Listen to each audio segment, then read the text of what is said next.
Review yung client natin. Tingnan natin kung anong kanilang expectation, kung pasado ba sa kanilang panlasa. Sir, pasok. Sir, okay lang sir. No problem. Ano sir, pasado? Yes.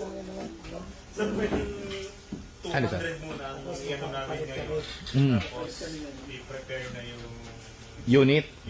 unit. Tapos sir. Kailan kayo babalik sir? Ngayon din. Papalit ng ano. Kasama yun sa boss. Dun sa Villarica yung main. Para magpapalit daw sila.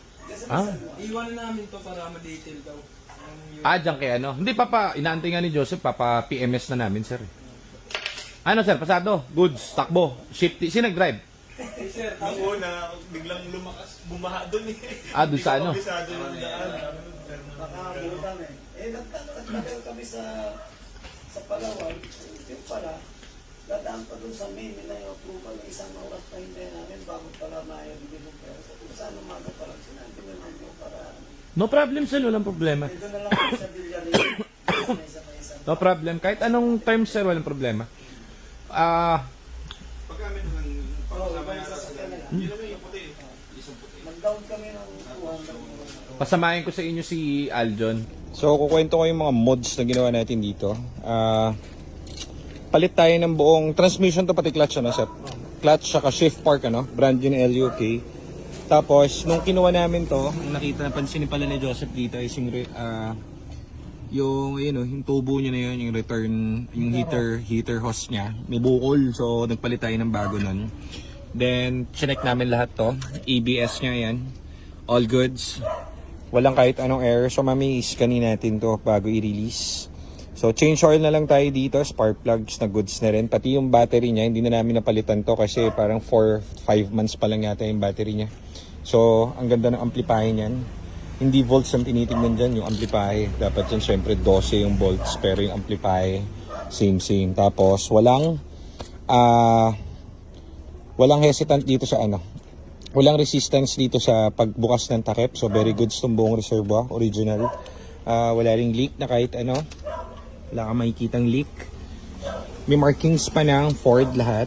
So, etong unit nito is Casa maintained. Pero, dating may daga dun sa parking nito kasi merong paminta. Ayan o. Paminta.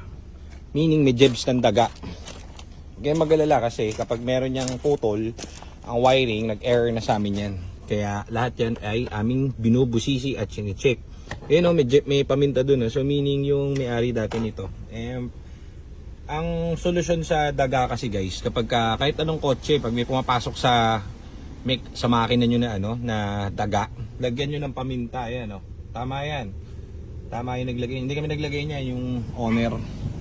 Yung first owner nito. So, yan yung mga markings niya, yung mga tanda. So, very well maintained yung unit. Tapos, sabayan mo pa ng bagong transmission. Sabayan mo pa ng refresh yung engine. Chinek namin yan.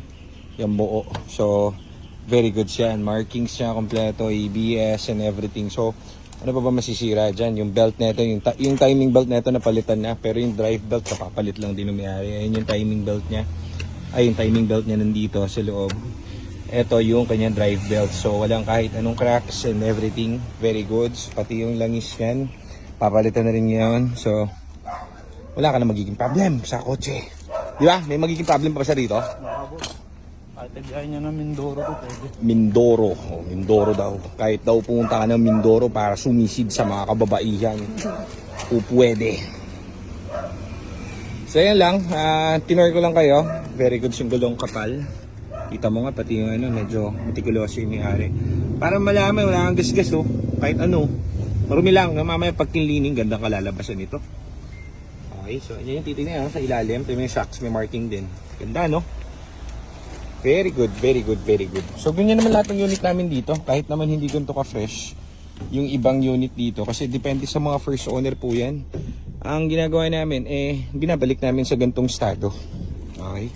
Yan, napakalamig ng aircon. Hindi na pinakawalan ng may-ari, ng buyer natin. So, salamat sa mga nagtitiwarang tropang OFW. Maraming salamat sa inyo. Pag siguro board kayo dyan sa barko, pinapanood nyo kami dito. Salamat po. Kaya pag uwi nila, dito sila diretso. Yan. Yan oh. Yan oh. Ay ka na bahala dyan na si Lita ha. Kailangan convincing. So, kinumpleto ko na rin tong accessory niya sa likod. May ganyan yan. Tapos, yung tools niya nandito na rin. Kompleto. Hindi pa nagamit kahit isang beses. So, ay, very good. Ang ginawa ko kasi dito, yung ibang EcoSport namin, nilang ganito. So, ang ginawa ko, inano ko, ang tawag dito, bumili ako ng isang bultong ganito. Stock, galing Ford. Isang bultong. Tayo pumasok. Hindi, chest ko na tayo pumasok. Ang tampo yata. Yan. Ay. Ano pa ba? Detail na lang ang kulang mo. Squeaky clean. Kaya mga gilid, papalinis natin yan. Daming dumi. Yan. Yan. Palinis natin din yan. Uy! Washery! Uy! Washery! Okay, so yan. Very good. EcoSport Sol, salamat po. Thank you very much, sir. Ingat po kayo sa biyahe.